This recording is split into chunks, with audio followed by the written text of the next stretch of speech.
Hi there, Bearcats and Dragons. Welcome back. This week we're going to continue our grammar focus from last week on the past and the present.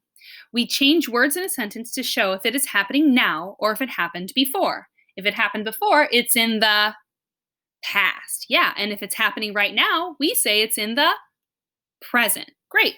These are the verbs and words that we used last week to show if something is happening, if you are doing something in the present or in the past. This week, we're going to focus on the word that means to have. Sometimes we might say had if we're talking about you had something in the past. And if it's in the present, you either say have or has. Now, depending on whether we use have or has, we need to pay attention to the subject. The subject helps us choose the correct word. Remember, a subject tells us who or what the sentence is about. The subject tells us who or what the sentence is about. Here I have the subject underlined, the dog. So I said the dog has a bone. So I can tell that the dog has it right now because has happens in the present. Let's take a closer look at had, have, and has, past and present. So if you're talking about something that happened in the past, you are going to use had. Let's take a look at the subjects that we use had with.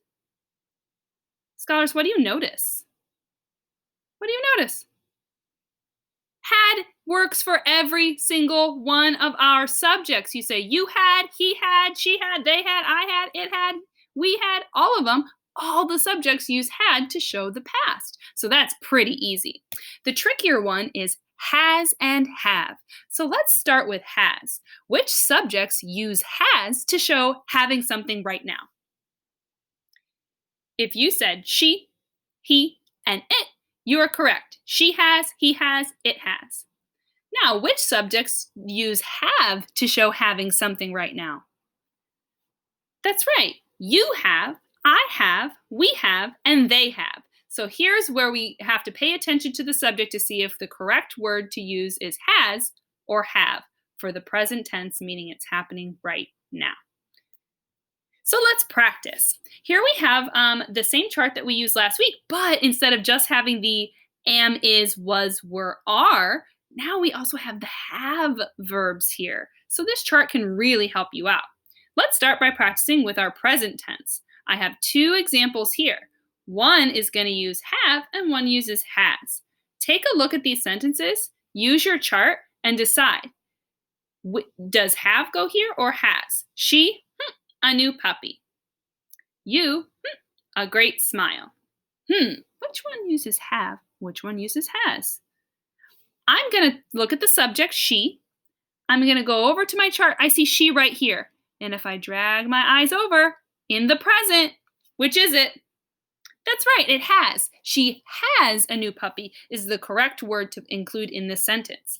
Now, let's take a look at the subject for our next sentence. I see you. That's our subject. So let's go up to you and let's drag over to the present. We want to stay in the present because these are present tense. And it says have. That's right. So we would say you have a great smile, which you do, scholars. You absolutely do. Now let's take a look. My mistake. Let's take a look at the past tense. This is the easy one. Look, it's had or it's had. Those are your options. So that's why I included every single one of these here. They had, I had, we had, he had, she had fun at the park. Any single one of these, had is the correct word. So it makes it nice and easy. All right, so remember, you can check two things to make sure your sentences are correct. First, think, what is the subject? Who or what is the sentence about? And think, is this happening in the past or in the present? That will help you choose the correct word to make your sentences sound the best they can be. All right, see you next week.